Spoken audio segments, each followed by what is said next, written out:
సీనియారిటీలో మిమ్మల్ని మించినోళ్ళు చాలా తక్కువ మంది ఉన్నారు. కాంగ్రెస్ పార్టీలో డీసీసీ అధ్యక్షులుగా అలాగే చూసుకున్నట్టయితే ఇప్పుడున్న మంత్రులు మీ తర్వాతనే అనుకుంటా.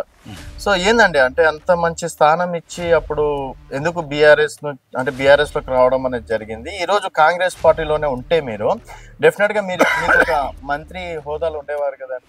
కాంగ్రెస్లో ఉంటే మంత్రి వైద్యు కదా అది అంటే అదృష్టం రాసిపెట్టి ఉండాలి. నేను కష్టం చేసిన మాట వాస్తవం.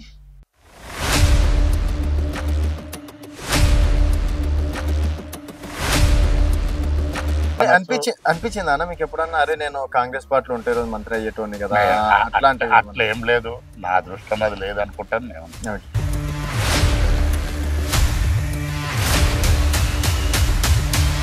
ఏదో కౌన్సిలర్ కాదు, ఎమ్మెల్యే కాదు, ఎంపీ టికెట్ పెద్ద ఆయన పిలిచింది నాకు.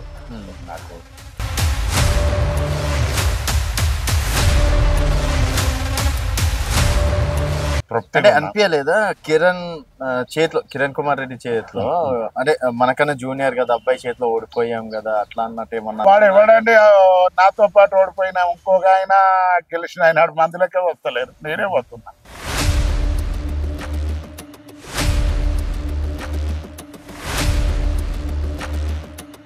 సో అంటే జనాలు యాక్సెప్ట్ చేస్తున్నారా సార్ మిమ్మల్ని ఓడిపోయిన తర్వాత అయినా సరే?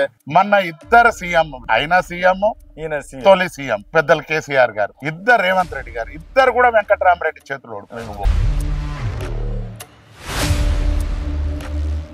మలేష్ అన్న ఇప్పుడు ఏంటంటే ఒక బస్తా మనం బియ్యం తీసుకుంటే ఒక కొంచెం బియ్యంలో వాళ్ళ అధికారం చేపట్టిండ్రు, మరి ఇంకా సగం ఉన్న బియ్యంలా మనం తినలేకపోతున్నాం ఏంది?